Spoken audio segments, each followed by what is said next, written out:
सबसे पहले तो आप सभी से माफ़ी चाहता हूं कि आज पूरा दिन एक भी वीडियो मैं आपके सामने नहीं लेकर आया। मैं भी इंसान हूं, कुछ ज़िम्मेदारियां मेरे ऊपर भी हैं। उन ज़िम्मेदारियों को निभाना पड़ता है तो कभी कभी थोड़ा सा बिज़ी हो जाता हूं। माफ़ी चाहता हूं इसके लिए। लेकिन दोस्तों, आज पूरा दिन की जो भी खबरें हैं वो सारी खबरें आपको इस एक रिपोर्ट में बताने वाला हूँ। आज दिन की शुरुआत इराक पर हमले से हुई।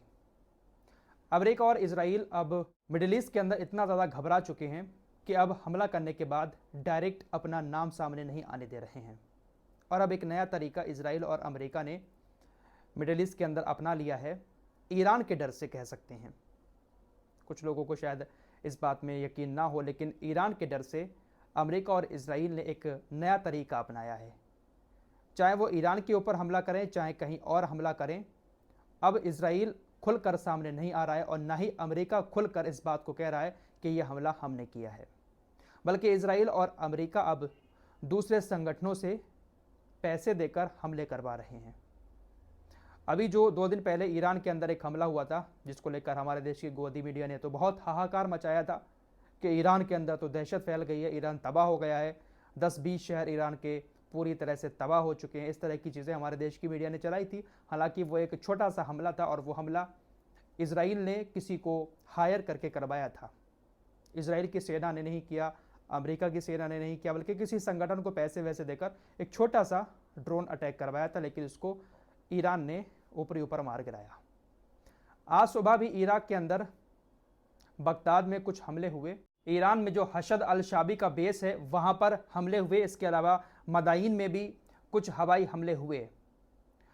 इन हमलों में तकरीबन 14 लोगों के मारे जाने की अब तक खबर सामने आ चुकी है।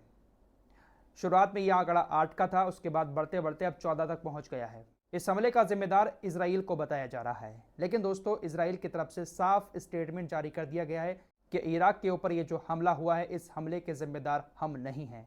हमले के फौरन बाद ही अमेरिका ने भी स्टेटमेंट जारी कर दिया कि यह हमला हमारी तरफ से नहीं किया गया है। इसराइल और अमेरिका इस हमले से अपना पल्ला झाड़ रहे हैं।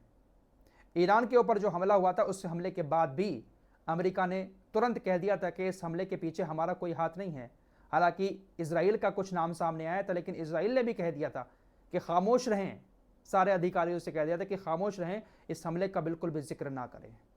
तो कह सकते हैं कि इसराइल और अमेरिका मिडिल ईस्ट के अंदर अब थोड़ा सा डरते हुए नजर आ रहे हैं, क्योंकि इन लोगों को भी पता है कि ईरान ने जो भारी भरकम हमला हमारे ऊपर किया था, अगर हम खुलकर हमला करते हैं, हमारी सेनाएं खुलकर हमला करती हैं, तो उसका पलटवार में ईरान एक भारी भरकम हमला और कर सकता है। इसराइल को पता है कि ईरान के पास कैसी कैसी मिसाइलें हैं।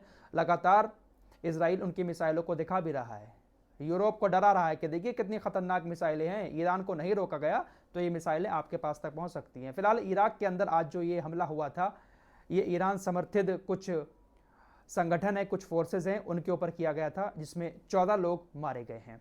IRGC के भी कुछ लोग थे, उनकी भी मौत हुई है। फिलहाल इसराइल कहीं पर भी हमला करता है या करवाता है, उसमें लोगों की जान जरूर जाती है। इराक के अंदर आज ये जो हमला हुआ है सुबह, इस हमले में पूरा पूरा हाथ इसराइल का है, लेकिन इसराइल साफ इनकार कर रहा है कि हमने हमला नहीं किया है। इराक और ईरान समर्थित कुछ जो IRGC के लोग वहां पर हैं, वो अब इस बात की इन्वेस्टिगेशन करने में लगे हुए हैं कि आखिर ये हमला किया किसने है। कुछ ऐसी भी खबरें आ रही हैं कि जो विमान आया था जिसने बमबारी की है इराक के अंदर, वो जॉर्डन से होकर आया था। अब जॉर्डन की तरफ से किसका विमान आया था, आप अच्छे से समझ सकते हैं। जॉर्डन किसका गुलाम है। साफ तौर से कह सकते हैं कि यह हमला इसराइल की तरफ से ही किया गया था। और इसराइल ऐसी जगहों पर हमला करता है, ऐसे लोगों के ऊपर हमला करता है जिनसे इसराइल को ऐसा लगता है कि यह हमें कोई तगड़ा जवाब नहीं दे पाएंगे। ईरान के ऊपर हमला करने की इसराइल की खुलकर इस वक्त में औकात शायद नहीं है। लेकिन दोस्तों, इस हमले के फौरन बाद जो इराक का इस्लामिक रेसिस्टेंस है, उसने एक ड्रोन और मिसाइल अटैक इसराइल की एलियट बंदरगाह पर किया, और वो हिट भी किया जाकर। जो एयर डिफेंस सिस्टम है इसराइल का, वो पूरी तरह से इस हमले को रोकने में नाकाम रहा। वैसे हिजबुल्लाह ने भी एक बड़ा खतरनाक अटैक किया है, एयर डिफेंस सिस्टम को ही पूरी तरह से तबाह कर दिया। कल हिजबुल्लाह ने इजरायली मैरोन एयरबेस पर ईरान में बनी हुई अलमास मिसाइलों से अमेरिका में बने हुए एयर डिफेंस सिस्टम को खत्म कर दिया, और इस रडार की कीमत $10 मिलियन है। अमेरिका में बना हुआ एक एयर डिफेंस सिस्टम जो इसराइल के अंदर मौजूद था, उसको ईरान में बनी हुई मिसाइलों से हिजबुल्लाह ने हमला करके तबाह कर दिया। $10 मिलियन कीमत थी इसकी। तो हिजबुल्लाह जो है ना वो सही कर रहा है। हिजबुल्लाह निशाना उस चीज को बना रहा है जो चीज हिजबुल्लाह के हमलों को ज्यादा से ज्यादा रोकती है। हिजबुल्लाह डायरेक्ट उसी पर अटैक कर देता है। हिजबुल्लाह के अधिकारियों ने साफ कह दिया है कि वो ज़ायोनी शासन से लड़ना बंद नहीं करेंगे, लड़ते रहेंगे हम लोग। दोस्तों, इस जंग को काफी टाइम हो चुका है। इजराइल का जब कहीं पर बस नहीं चलता है तो वो अपनी खुन्नस निकालने के लिए गाजा पर हमले करना शुरू कर देता है। कल रात रफा के ऊपर इजराइल ने कई सारे हमले किए हैं।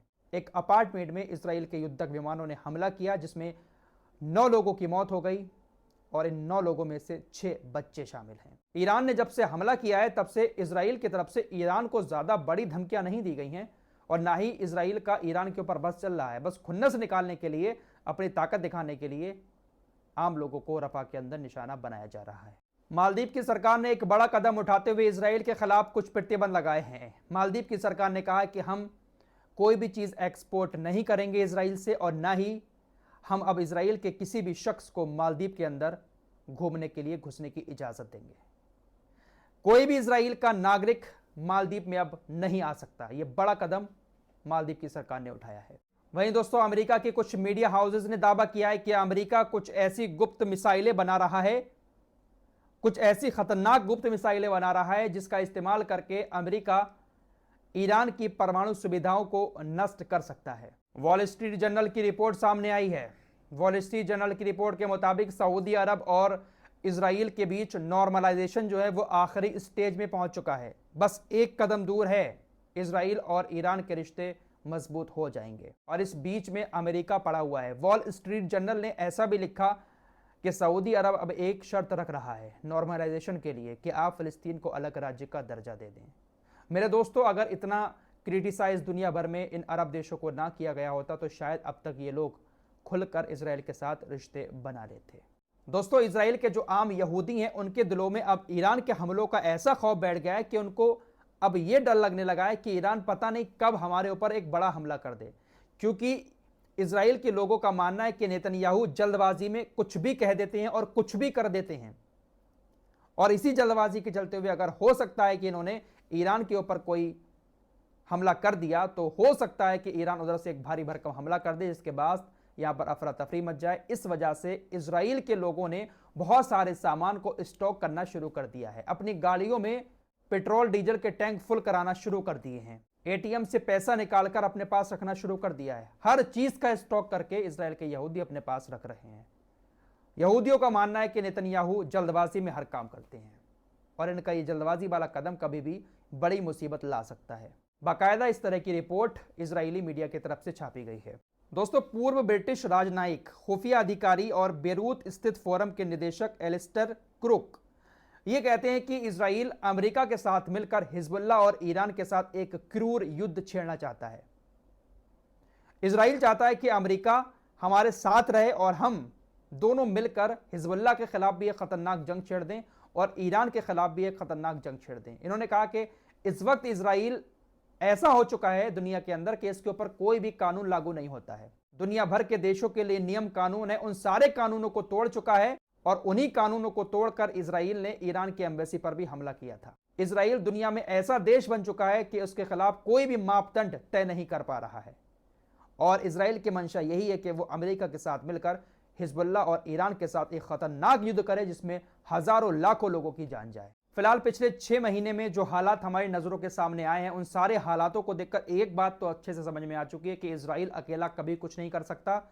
जब तक अमेरिका का साथ इजराइल के साथ है, अमेरिका के साथ इजराइल के साथ है तो और देशों का साथ भी इजराइल को मिलता रहेगा और इजराइल ऐसे ही पूरी दुनिया में अपना भौकाल दिखाता रहेगा। लेकिन जैसे ही अमेरिका ने अपना हाथ पीछे खींचा थोड़ा सा भी, इजराइल की हिम्मत नहीं है कि वो किसी के खिलाफ भी थोड़ा सा भी एक्शन ले पाए। अकेले इजराइल कुछ भी नहीं कर सकता। यह बात अब अच्छे से समझ में आ चुकी है। अभी अमेरिका थोड़ा सा इशारा दे दे, अभी ईरान के ऊपर एक भारी भरकम हमला कर देगा इजराइल। लेकिन अमेरिका भी थोड़ा सा डरा हुआ है क्योंकि बहुत सारे मिडिल ईस्ट में उसके सैन्य ठिकाने हैं, मिसाइलें गिर सकती हैं। फिलहाल इस रिपोर्ट में इतना ही। मिलते हैं कुछ और नई खबरों के साथ, तब तक के लिए अपना ख्याल रखिएगा। अल्लाह हाफिज।